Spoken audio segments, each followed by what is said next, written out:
Hello everyone, welcome back to my channel. कैसे हैं आप सब लोग? आई होप आप सब लोग ठीक होंगे और सबको जय माता दी। नवरात्रि की सबको बहुत बहुत शुभकामनाएं। आज है पहला नवरात्रा और सुबह के 4 बज रहे हैं। मैं आ गई हूँ अपने द्वार पे। जो मेन गेट है वहाँ पे मैंने स्वास्तिक बना लिया है और अब मैं कर लूँगी द्वार पूजा। द्वार पूजा के लिए मैंने यहाँ पे जो रोली होती है उससे लक्ष्मी माता के पैर बनाए हैं और उस पर मैं घी का दिया जलाऊंगी। और उसके बाद अब मैं ये दूर्वा है, दूब हमारे यहाँ तो इसको दूब बोलते हैं, वैसे दूर्वा भी बोला जाता है। और फिर मैं यहाँ पे एक फूल चढ़ा दूँगी माता को। और अपने द्वार की पूजा ज़रूर करें आप लोग भी। जो अपनी मेन पूजा जो अंदर आप माता का दरबार लगाएंगे उससे पहले अपने द्वार की पूजा ज़रूर कर लें। बहुत शुभ माना जाता है कि जहाँ से देवी माँ आएंगी अंदर, तो अपने द्वार की पूजा ज़रूर आप सबसे पहले कर लें। उसके बाद अब मैं आ जाऊँगी अंदर। यहाँ पे मैं माता का दरबार लगाने के लिए इस तरह का गोल्डन और पीला कपड़ा नीचे बिछाऊंगी। और ये मैं यहाँ पे रखा हुआ है मैंने माता के दरबार के लिए लाल एक कपड़ा। और अब मैं बना लूँगी अष्टदल कमल, जहाँ पे हम कलश की स्थापना करेंगे। इस तरह से उंगली से आप आराम से अष्टदल कमल बना सकते हैं।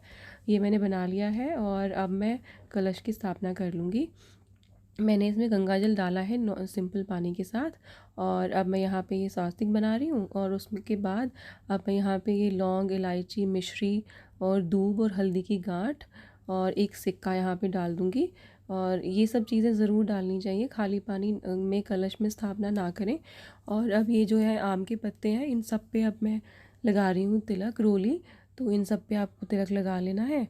और उसके बाद हम यहाँ पे जो माता रानी के लिए हम जो नारियल लेके आए हैं स्थापना के लिए, उसको अब हम चुनरी में अच्छे से स्थापित करेंगे और उसके बाद हम कलश के ऊपर उसको रख देंगे। अब इस तरह से हमारे कलश की जो है स्थापना हो जाती है।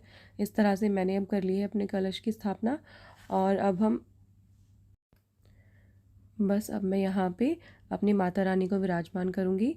जहाँ पे मेरी माता रानी आएंगी तो ये मेरे पास इस तरह की जो है फ़ोटो फ्रेम्स हैं। अगर आपके पास नॉर्मल मूर्तियाँ हो तो आप उनको अच्छे से जो पंच स्नान होता है वो करा सकते हैं। मेरे पास इस तरह की हैं तो मैं उनको अच्छे से गंगा जल से साफ़ कर लेती हूँ। और उसके बाद मैं इस तरह से उन सबको यहाँ पे स्थापित करूँगी। और एक ही मेरे पास ये बड़ी सी माला मैंने ली हुई है जो सब पे इस तरह से आ जाती है, तो मैं इस तरह से उसको लगा दूँगी। और ये मेरे पास एक फ़ोटो है जो मैं वैष्णो देवी से लेके आई थी, वैष्णो देवी से मेरे को मिला था। 2-3 फ़ोटो इस तरह के हैं, तो वहाँ पे मैं एक ही इस तरह से छोटी सी माला यहाँ पे रख दूँगी। और उसके बाद यहाँ पे मैं गणेश जी को स्थापित करूँगी। आप किसी भी पूजा से पहले गणेश जी को ज़रूर स्थापित करें। और यहाँ पे मैं गणेश जी को बिठा लूँगी। अगर आपके पास नॉर्मल मूर्ति है गणेश जी की भी, तो भी आप एक बार उनको ज़रूर स्नान करा लें। मेरे पास ऐसी है तो मैंने सिर्फ गंगा जल से ही इन सबको अच्छे से साफ़ किया है। और अब मैं यहाँ पे गणेश जी को दूब अर्पित कर दूँगी जो दुर्वा है। और उसके बाद यहाँ पे फूल रख दूँगी। मुझे यही वाले फूल मिले, तो अगर आपको गुड़हल का फूल मिल जाए तो बहुत अच्छी बात है। गुड़हल का फूल कहते हैं कि गणेश जी को सबसे प्रिय होता है, वो मिल जाए तो वो चढ़ा दें। और मैं देवी माता को भी यहाँ पे दूर्वा चढ़ा दूँगी और उसके बाद यहाँ पे फूल चढ़ा दूँगी। जो मेरे पास ये थोड़े से फूल बचे हुए हैं ये मैं यहाँ पे कलश पे चढ़ा दूँगी। और अब जो चावल होते हैं अक्षत, उनको थोड़ा सा यहाँ पे आप गणेश जी को भी अर्पित कर दें। और बस ये मैंने अर्पित कर दिया है। अब मैं अपनी जो मेरी ये थाली है पूजा के लिए, इसमें मैं अपना दिया रखती हूँ, तो इस पे भी मैं रोली से स्वास्तिक का जो है एक चित्र बना लूँगी। इस तरह से आप ज़रूर बना लें।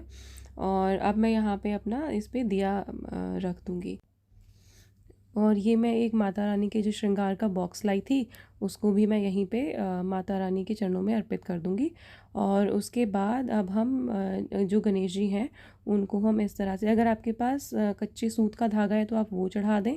और मेरे पास नहीं है तो मैं इस तरह से ये यहाँ पे कलावा चढ़ाऊँगी। और सेम कलावा मैं इस तरह से जो मैंने कलश की स्थापना की थी उसको माता रानी के वस्त्र समझ के मैं यहाँ पे इस तरह से चढ़ा दूँगी। और फिर जो मेरा कलश है उसको भी मैं कलावा एक बांध दूँगी।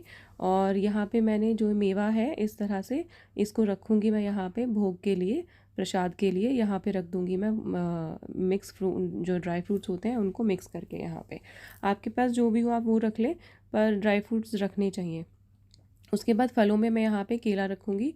सिर्फ़ केला ही मैं रखती हूँ क्योंकि माना जाता है कि केला सबसे पवित्र होता है, सबसे प्योर जो फ्रूट होता है, क्योंकि ये बीज से नहीं बनता, झूठा नहीं होता, मतलब इस तरह से कहते हैं। और उसके बाद बस मैं यहाँ पे सबको तिलक कर दूँगी। माता रानी को इस तरह से आप तिलक लगा दें रोली से। और उसके बाद गणेश जी को अपने मंदिर में, जितने भी देवी देवता आपके मंदिर में विराजमान हैं, सभी को आप तिलक लगा दें। और अपनी थाली को, अपने दिए को, और जो आपने ये कलश की स्थापना करी है उसको, और अपनी चूड़ियों पे भी ज़रूर लगा लें। नॉर्मली मैं चूड़ी पहनती नहीं हूँ, पर मैं जो भी पूजा पाठ जैसे होती है तो उनमें मैं ज़रूर पहन लेती हूँ, आप भी पहन लिया करें।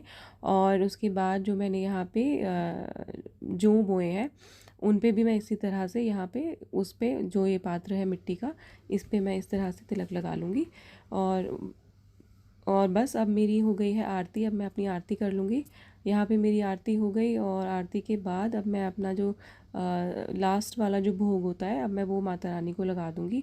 और ये मैंने यहाँ पे 2 पान के पत्ते लिए हैं, और बताशे और लौंग। तो ये भोग आप भी ज़रूर लगाएं, ये वाला ज़रूर माता को अर्पित करें अगर हो सके तो। और उसके बाद जैसे कहते हैं कि हवन ज़रूर करना चाहिए, तो मैं हवन नहीं कर पा रही थी यहाँ पे, तो ये आता है, तो ये आप इस तरह से ले सकते हैं। इससे आप अपने घर में धूनी दे सकते हैं, तो ये इससे बहुत एक अच्छी वाइब आती है, बहुत अच्छे से प्योरिटी, पवित्रता एकदम आती है। तो आप ये ज़रूर ले लें। वैसे ही ऑनलाइन भी मिल जाता है। इस तरह से रख के आपने इसको जलाना है, और उसके बाद इसमें से एकदम से अच्छा धुआं निकलता है। तो आप पूरे घर में इस तरह से धूनी दे लें। और बस अब मैं आपसे मिलूँगी नेक्स्ट व्लॉग में। और सबको जय माता दी। सब अपने घर में अच्छे से पूजा करें।